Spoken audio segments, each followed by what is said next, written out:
My name is Megan Salinas, and I identify with the Hispanic culture.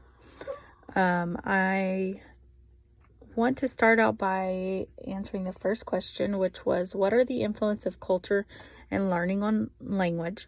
I think those are two big old things that we have to really understand that affect our children's learning in our classrooms, especially because we have children that are coming from all walks of life.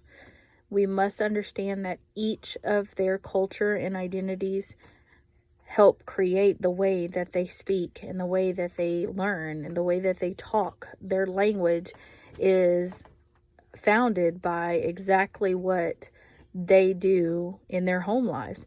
So if they're coming from an area where the dialect is very strong, going to another country to come here or to go to elsewhere, it's going to be a hard transition and a hard change because they will not be saying correctly the way the people from that native area would normally speak.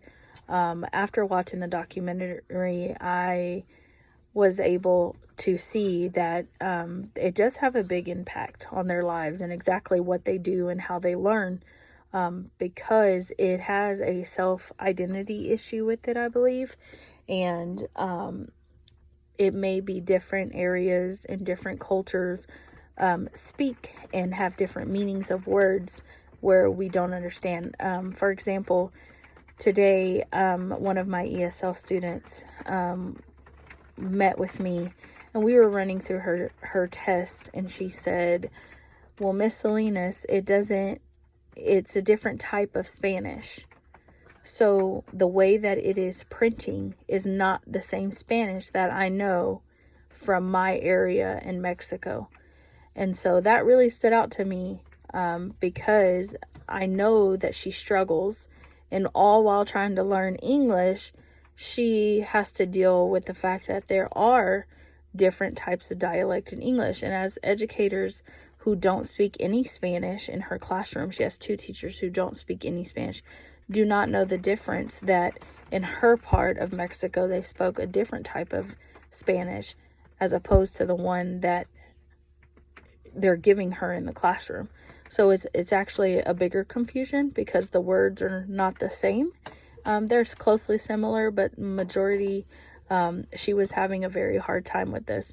So understanding her area and her ethnic background, where she's from and what region she's from, I was able to talk to her because I have family that is also from that area. So I know exactly what type of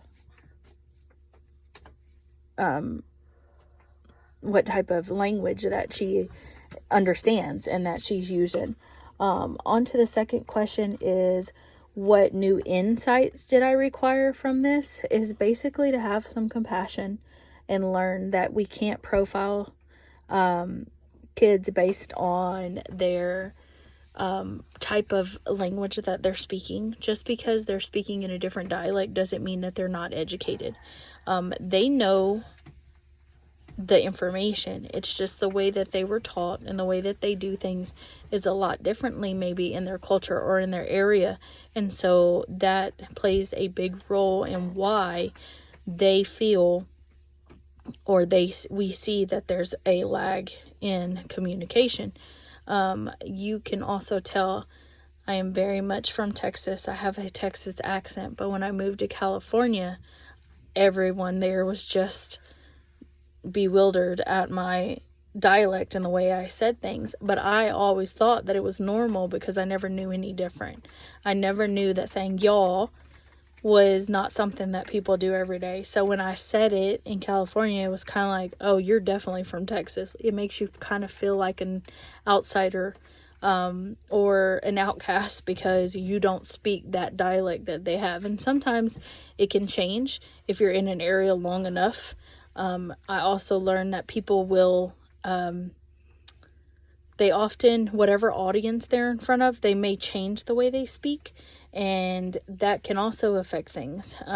If you're in an area where you feel like, children especially, I can see it with my 10-year-old son each day. he knows the proper way to speak in language and all the things. But when he's around his friend, all those things go out the door, and slang is what is in for them right now. So that's what he does. So anybody that's in a certain type of audience may, you know, experience that, where they feel they have to change how they really speak to fit in, basically. So those are the few takeaways that I got from the video. I just wanted to come and share those with you.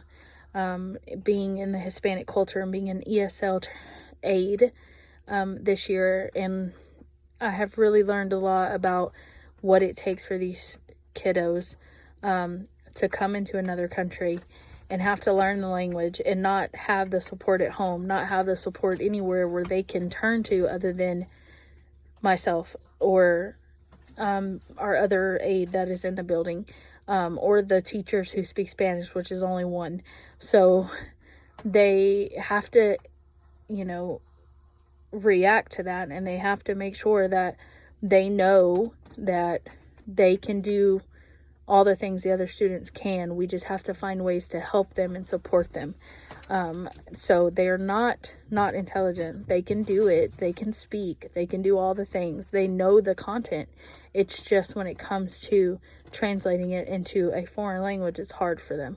So I am understanding this more and more each day as I start to learn about all the things when it comes to dialects and cultural backgrounds and how all of those things affect everything about our learning.